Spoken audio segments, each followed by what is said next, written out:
to this week's podcast. I am very excited for today's guest. I had her on a comedy show a while back, and she won the competition for that night. But not only is she funny, she is an award-winning actress, producer, writer, and comic whose nominations for Best Lead Performance at the Canadian Screen Awards and premiere roles in numerous projects have helped her garner critical acclaim and become an in-demand, multi-hyphenate star. Connie is dedicated to helping creatives with an array of interests transform into abundant artists whose talent is undeniable. Please welcome the guest for the day, Connie Wang. Yay! Yay! I know, I'm like, insert applause every time. I love that. It's so cute. Thank you. I love it. So, I like to start at the beginning. So, can you pinpoint the moment that you got the acting spark at all? Or was it a collection of moments? Or how did you know? Yeah. It was when I was crowning out of my mother's I'm not lying. I love that. Sounds disgusting, but whatever. Miracle of life. But also, like, I came out of my mom like full on, like, it's like it was like a triple threat kind of thing. Exactly. Amazing. So from the beginning, I always was just like very rambunctious and like full of creativity since I was a little girl. Before I had a brain, I know that. But I would say, like, when I was 9, I think I did my first school play, and I was like, okay, I can actually see this as a career. Yeah. Nice. Are you an only child, or do you have siblings? No, I have a little sister. A little sister? Yeah. Oh, I was going to peg you for the youngest. I was like, let's do the youngest energy. It's really bad. It's bad. I love it. No, it's not a bad thing. I'm the youngest. It's not a bad thing. But that energy is crazy. I love it. So, and then it started in elementary school. So did you know that after high school you were going to go to school for acting, or did you try to do something else and found acting again, or you just like put the blinders on and went? Like in grade 10 careers class, we had careers class. It was like a part of like Ontario's thing. Yeah. So I was looking into all other careers other than acting. And then I stumbled upon like doctor and teacher, and then I realized, well, I'm like the reality of being a doctor. Like a lot of immigrant parents, they're like, be a doctor, but I'm like, yeah, but like I can't do blood. Like I can't do. People stink. Like I'm not here to like caretaking is honestly like thank God for the caretakers. Like, I cannot like I will not needles. Like I'm not here to do that. Coughing, everything, that's disgusting. Why would I want to put myself through that? So that was a no. Hard no. Teaching, I then went off to like Tanzania when I was like 21 to go find myself, as we all do at that age. Were you there? Were you in Tanzania? I was there for 4 months, and I was teaching like in the slums, and which was a really grounding experience. And then I discovered, you know, I am good with teaching and all that, but I don't think I really need to do this right now because I had 50 kids in the classroom. Oh wow! And I was like, I could tutor, I can like coach, I can do one-on-one stuff, but that's not for me. Yeah. So then, in a roundabout way, that year in grade 10, I was like, okay, I'm gonna go into acting, and I'll just tell my parents in grade 12, and I'll apply to theater school. I'll get in, and it'll be great. So that was always like the plan. And then in grade 12, I auditioned for like Ryerson. I don't think I auditioned for York, and I auditioned for like U of T St. George. I didn't get to anything of those theater programs. I was a bit bummed, but then I went to U of T anyway and did first year like undeclared, and then auditioned for second year drama, which is first year drama anyway. And then I got in. So nice. Yes, that's my background in education. Wicked. The rest is raw talent. Exactly. And then it just happened. Something fell from the sky, and then I'm just kidding. And boom, that was amazing. Boom. I love it. Would you recommend that actors go to school for acting, or if you were to do it again, would you just jump in, get an agent, go to set? Yeah, so then when I went to first year, I didn't get into theater school, so I got an agent. I was like, okay, well then I guess I'll just get an agent. And then I was like, kind of, they don't allow for you, the rules are, like in theater school, like don't get an agent. but I did it anyway before. And then I was like, who's gonna stop me? Like, good art is always made when you break the rules, and it's my life art. So then, and I think that's why my career has been so like fruitful and abundant. Because like, okay, I guess I'll just make something up, or I guess I'll just break the rule, or I'll ask. You know, I'll just like ask for something, and then it happened. So that's what I did. I did get an agent. So then by the time I was in third year university, I already became union because I had booked my first union commercial. Oh, okay. I was going to ask how you got to union. So it was through commercials? So what the ACTRA rate equivalent used to be. So this is where I don't know what it is now. Maybe less. But you needed 3 credits. Okay. You needed to get 3 credits to become ACTRA full union member. And then... So then it counts as like booking like a union commercial, union like TV show, whatever, and then also your theater degree, like something that they recognize as formal education. Okay. So I got one in my first commercial. Was Monistat. Oh yeah. Yeah. Good times. I'm like, I'm proud. Okay. So that was one, and then I got my degree. So that was the second credit, and then shortly after I booked another thing, and then I was full union by the time I was like out of school. Oh, amazing. Yeah. Oh, that's awesome. Mm-hmm. I love that you say like just break the rules and then just ask, because like as a producer of comedy, it's amazing like how many men will just like ask and expect like a yes. Yeah. And women are just, hi, I don't want to be too much, but please could I? And I'm like, yes. Yeah. Just ask. Like it's amazing how different it is and how we're trained to just like, it's rude to ask for what you want. It's true. And then once I started like asking more, it's like the boys club, the men's club, they were like welcome me. That's the thing too. And I'm like, oh, they're like, yeah, come, and I'm like the only girl in like most things. Mm-hmm. And I just felt so loved and embraced.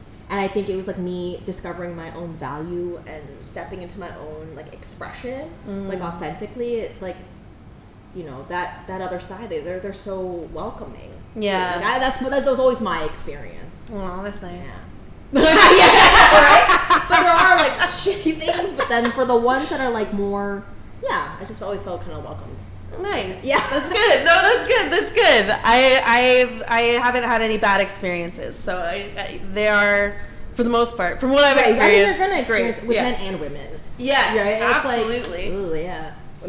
Just people in general. Just people in general. I never answered your question. Now I just realized, would I recommend someone going to school or not? And I say, again, I think I go back to there's not one way to become an artist. Mm-hmm. You choose it, and then, theater school can work for you and theater school may not. Yeah. What I have to say around that is that my theater, like my training, has never failed me. Right. So in times of and I got film and TV training as well, like many years of that to really figure that out in my body. But the theater part, the training, it never failed me. So that's what I have to say. Did you ever have any difficulty, like switching from theater to film and television, or was it au naturel?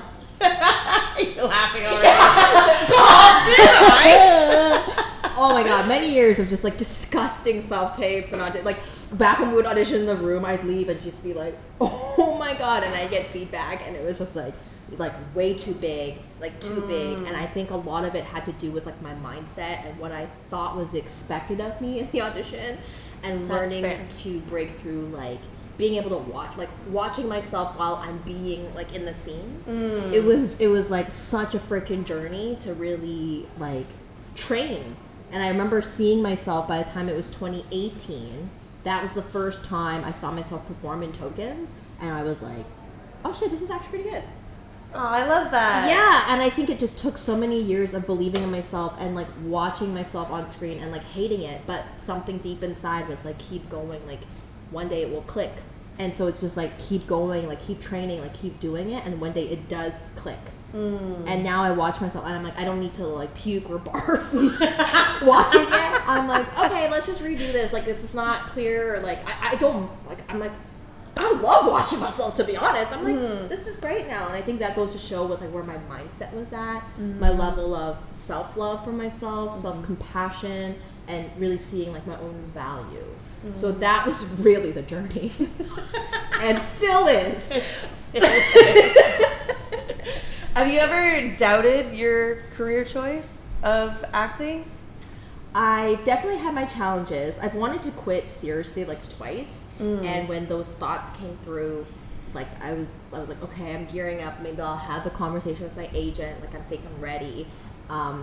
And then I book something. It's like, man, just give up. And that is the like classic story though, eh? It's like, no, I'm done. And then something happens and it's like, actually, no. Yeah. No, so you're doing this. That always kept me in the lane. And I've just learned to surround myself and like create a team of people that support me when I have those challenging thoughts or I'm in challenging situations, because I've had enough now throughout like I think it's been like 10 years since I graduated theater school, but it started before that. It's like those thoughts.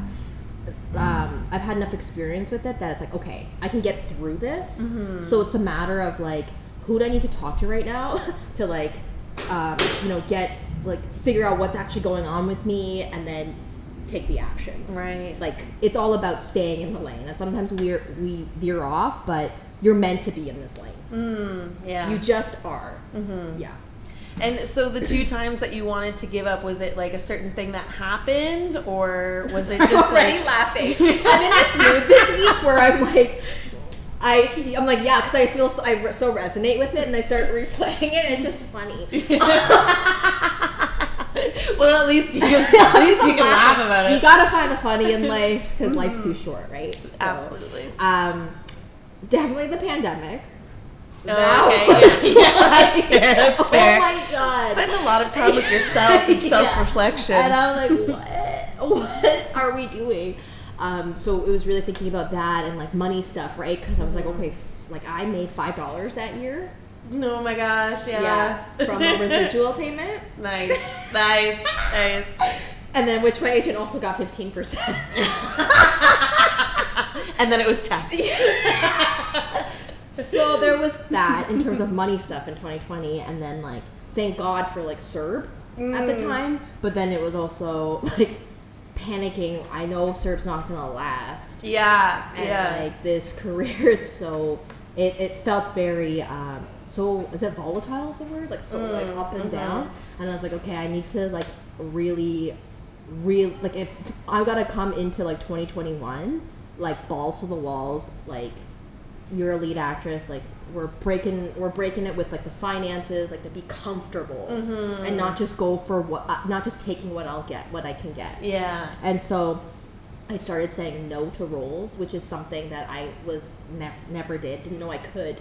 Kind of you must be grateful for this. I'm like, thank you for the $100 for the one line anyone could have done. And I'll tell you a story. Like, actually, it was 2021 when I was like really like, and not seeing anything for 3 months, right? Because I was shifting so much within myself, auditioning every single day, no callback. Like calling my agents, being like, is there something wrong with my work? And they're like, no, you're doing great. Keep going. And it was getting dry, right? And CERB was ending. It was like, CERB's ending. And I was like, oh, fuck. And I remember getting this role for like some Hallmark movie. And I was like, I don't want this. And it was like a principal role, which back in the day I would have killed for. And now I'm like, okay, I've done enough of those. No. And then I had to sit with myself. I was like, oh my God, I can't believe I said that. And then I auditioned for like the best friend role. And then I got it. Like, it all happened within 2 days. Oh, that's amazing. But it's like... So you didn't have to sit too long with that, oh, fuck, what have I done? So, it's stuff like that. It's almost... That was also a time when I wanted to quit as well. So, it was like 2020, and then again in 2021, when I was shifting, like, the money stuff. Because I was like, how am I going to buy a house or be a mom? Like, starting to get serious about, like, the longevity of my career. Because I always dreamed from, like... Okay, age 0, you know, when I was born, to 30, that this is what I do. And then I was turning 30 that year. And I was like, I never thought about where I'm going to be when I'm 60 or when I'm 90. I never thought past that. So you're just like, I'll be fine. And then I'm like, I'll be an award-winning actress by then. Yeah. I'll be making so much money. I can't live like this anymore. So something had to happen within me of like knowing my value and like my standards and raising my standards so that I can live comfortably. Get a car. Like, all these things that, you know, go on in adulthood and you'll need. And you, by like leveling up your standards, then you attract like all of that stuff at that level. That's so, I love that. Exactly. And it's like taking the move, like going for it, like trusting that's faith. Yeah, that's true. That's the true. faith where say it's no like, to this role, but why? what about, and then you don't know what's coming next, and Yes. you're like, and that really is like what it means to be an artist and an entrepreneur, like a business owner. You own your business, and it's about taking these risks. Yeah. So yeah. Scary stuff. Yeah. But so worth it. It is. So tokens, how did that come about? Right. So that was 2015. Excellent. A long time ago, 8 years ago, I decided to level up. I've been doing this whole leveling up thing. Just keep going. Just keep going. Live into it. I'm a lead actress, and I'd start going to these parties and like declaring that. I declared myself, and I like really believed it. Like I was learning how to believe in what I say and what my now renewed identity, and recreating myself constantly. So I'd go to this I went to this party, and I'm like, just in the vibe. Tits out. Tits out. Yeah, tits out, you know? It attracts. And then, of course. And then, of course, the creator, Winnie, she comes up to me and she's like, hey, like, are you funny? You seem funny. I was like, I'm very funny. I'm hilarious. I'm funny. And she's like, are you an actra? Like, are you a union like member? I was like, yes, I am. She's like, perfect. You're literally what I'm looking for. I'm creating this tokens thing, and she pitched me like this one sentence. She's like, do you want to be a part of this? Or like maybe we should grab coffee. I was like, sure. Amazing. And then we switched cards, and we met for coffee like a week later, and then things just kept progressing. I auditioned for like the best friend role and the lead role, and then they were terrible, the self-tapes. Right? Because this was pre-2018. I said to you, 2018 was when it clicked.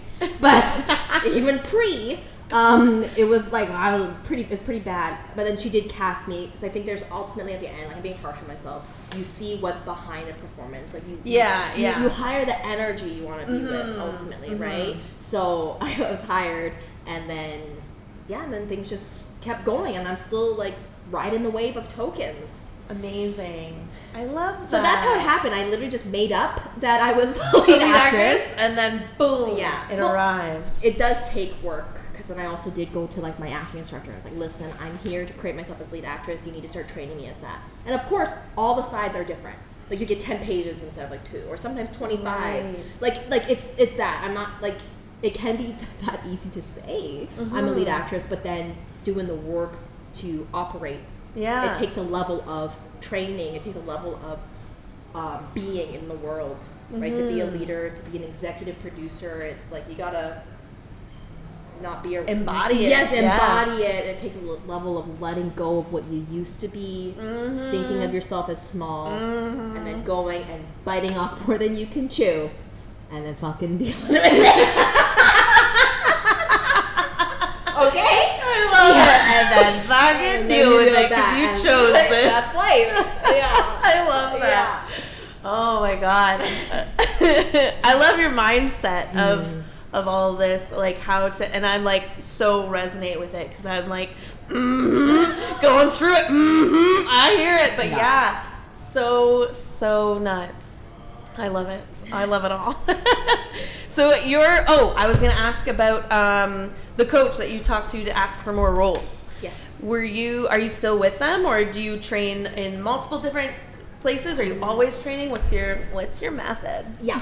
So at the time I was at Pro Actors Lab, but I will train with any instructor that I feel called to train with. Nice. So I'm not attached to a single person. And I know that some instructors have different energies. So sometimes I'll be like, okay, who can I go to for this audition in comedy? And I know exactly who. Right. Like so it takes a level of me feeling it out, what the audition calls for, and then who to ask to get coaching with. So I don't train right now in terms of like a acting class, and I actually stopped doing that many years ago. Because once 2018 I got good. Okay. 2018 I don't need you anymore. And I was like, okay, now that I'm here now, I want to be a working actor. So I'm like, I'm gonna go work. And an affirmation that I told myself was, I'm going to get paid to learn. So like, why not me? Why not hire me and then I get to learn on the job and then I get to be paid? Like, that's a wonderful affirmation to have, and it's led me to so many opportunities. And I was just like, being an idiot and just like learning on set. So Tokens was really great for me for that. And like, so in terms of classes, I always had like a private coach. Okay, nice. Yeah. So with auditions now, like if I need one, I'll know who to call. Yeah, so you built those relationships all around, so you know. Yeah, that's such a good way to do it. So where do you get your business brain from? Like, I love business brains. Yes. I myself business brain all the time. But like, has that always been in you? Did it also come out the womb, or was that something you learned along the way? I feel like out the womb was like the obvious kind of like, I'm gonna be a star, like that kind of stuff. Then you get older, and then I'm like, I'm like in my 30s now, and I'm like, ooh. My business brain kind of turned on like in my late 20s when I started dabbling into producing and seeing what it takes and how money works. Yeah. Because money is important. Like, as much as we resist it as artists, it's like, no, you got to deal with it. Yeah. Like, you got to see your finances, track it, allow for cash flow, right? There's so much, like, for me, there was so much trauma around money and not actually, like, knowing how to manage it. Yeah. And, you know, as artists, you're being told, like, I get lump sums, right? Like, sometimes I'll get, like, $15,000, and then it's like, okay, well... Now we got to make this stretch. Exactly. You got to make that stretch, so it's like, that's one method, right? And then, but then there's also traumas and like beliefs around money, and like worthiness, and all that stuff. So then when I started doing the work with that, my business brain started to go, and I could see like the future and like the whole paradigm of like, of like what I want and what I want to create in the world and what that takes as like a business owner. So was that, what was the question? Yeah, no, title of this podcast. Like, what was the question? The topics are too big for my idiot brain that I'm lost. No, you did answer. You did answer. I was just wondering where your business brain came from. But like it was developed. Life and kicking in. Yeah. Yes, it was developed in my 20s because I was like, well, I want to live. I want to live. And I want to be fucking rich. Yeah, like, exactly. I deserve it, man. Right? Everyone's like, you gotta put in your dues as an artist, and it's like, no, you don't. Yeah. And if so, I already did. So now I'm forever. True. Like, yeah, worthiness and money is a big one. Another one, like one of the false beliefs that I had around money is that when like a lot of money comes to you, bad things will happen. Yeah. Like people are gonna sue you, come after you, you're gonna lose friends, all that kind of stuff. And like, sure, that might happen, but like, nothing bad is actually gonna happen to you. You know what I mean? Like, calm down. Yeah. Or maybe someone like made that deal with that. Superstitious. Your superstitious Russian grandma made that up. But my like superstitious Chinese grandma definitely made that up. Definitely made it up. Those countries, I'm like, oh wow, where do your superstitions come from? Like, I wonder. Yeah. But yeah, that's so true about like changing your relationship with money. That's good. You're with Premier Artists, right? Have you always been with them, or did you shop around a little bit? Sorry, I'm laughing again. You're allowed to laugh. No, it's wonderful. I've been with them since 2016. Oh, excellent. Yes. Nice. That's good. I like when you find someone you can stick with them. But there was a shift from, I was with an agency from when 2009, 2015, and then it was that agency I knew wasn't right for me anymore because I started to become a lead actress, even if I didn't realize at the time like who I was becoming was bigger than I knew. And so I would start having these conversations with my old agent, and I just knew because she said, you're a B-list actress. And then I was like, oh, okay, that's how you see me. And I was like, oh, so you don't see me as A-list. Like, I won't get there? And she was like, And I was like, oh, okay. So then that's definitely what you want to hear from an agent. No. What did idiot. But at the time, I was like, but I was aligned with it for so long, and then you outgrow things. Yeah. Right? And then I was like, oh, this is so good. Thanks for telling me that. I'm going to start shopping for a new agent. Yeah, absolutely. Especially because, like, I would feel like as an agent, your goal is to, like, push your roster and get them to be as high achieving as possible. But, okay. Whatever your agency is. I mean, it could just be like, I want to get as many commercials as possible. So Exactly. That I have a paycheck So it's too, like goals and stuff weren't aligned, and like who I was marketing myself, like they didn't see like the same, and that's fine. And I was like, I'm gonna go. Yeah, that's great, but I have to go down. I'm a star. And, like, you don't have to believe it, but like I believe it myself, and that's all that matters. Exactly. So when you were shopping for an agent, what was like some important things for you, or like how did the meetings go? How did you know they were the one? Yeah.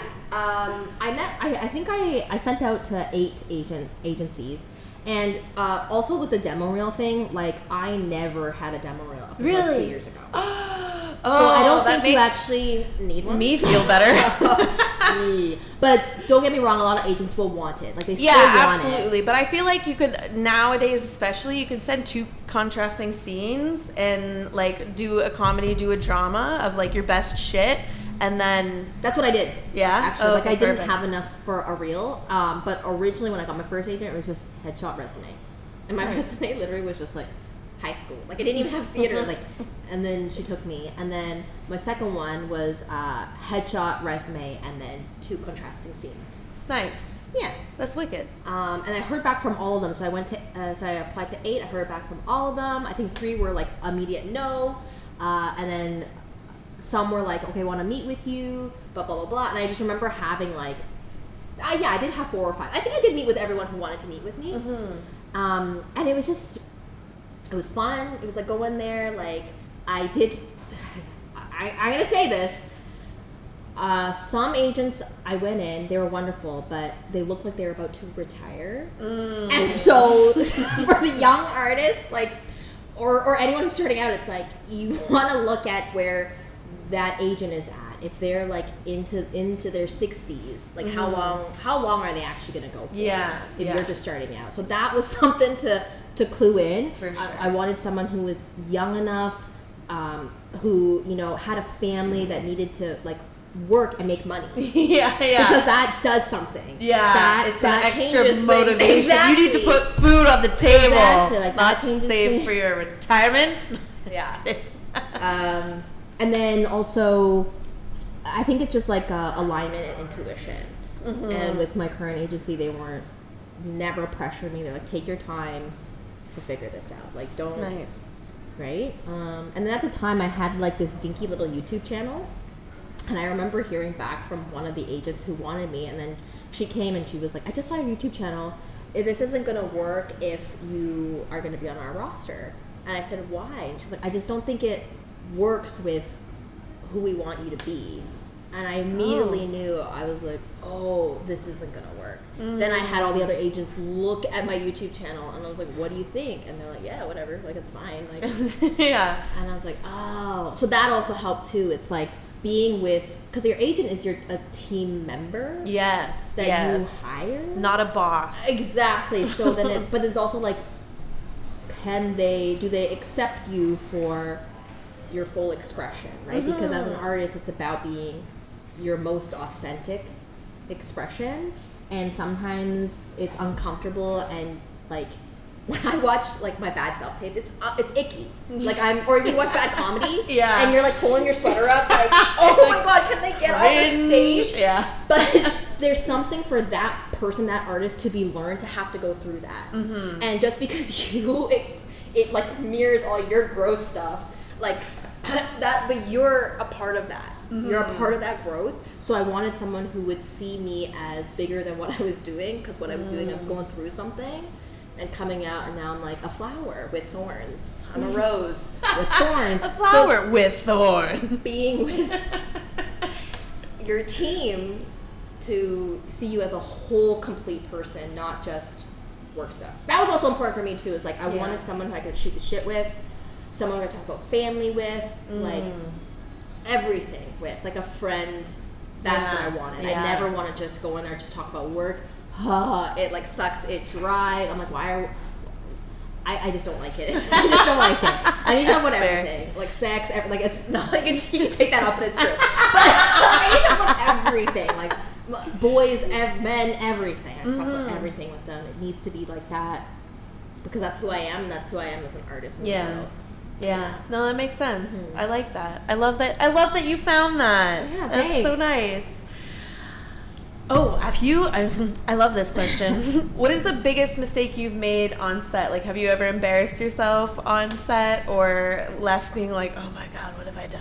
Yeah. I think it was also all about trying to be like good and trying to follow the rules. Okay. For a long time I was like that, and I remember I was like making this Christmas movie and someone called me on set and I answered the phone and I was talking but I didn't know we were rolling. Oh no. Yeah. And then there was like, what are you doing? And I was like, sorry.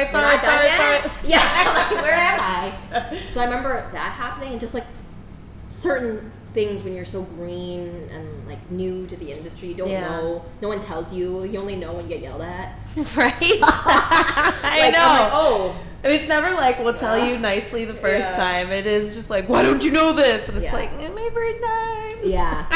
But to be fair, like that's the thing about making art, and especially film and TV. It's like everyone's like a day higher. Like you know, crew members are like doing dailies. Like so you get your experience from working. So it's also the experienced ones being patient with the new ones. Yes. Like it's all a part of it, right? And that's just how the structure is right now. Do you have an on-set pet peeve or an acting pet peeve? Pet peeve in what way? Like, I don't even know. Yeah.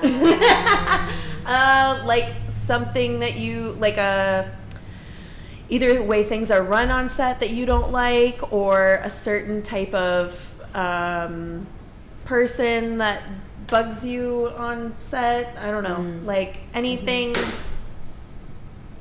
that bothers you.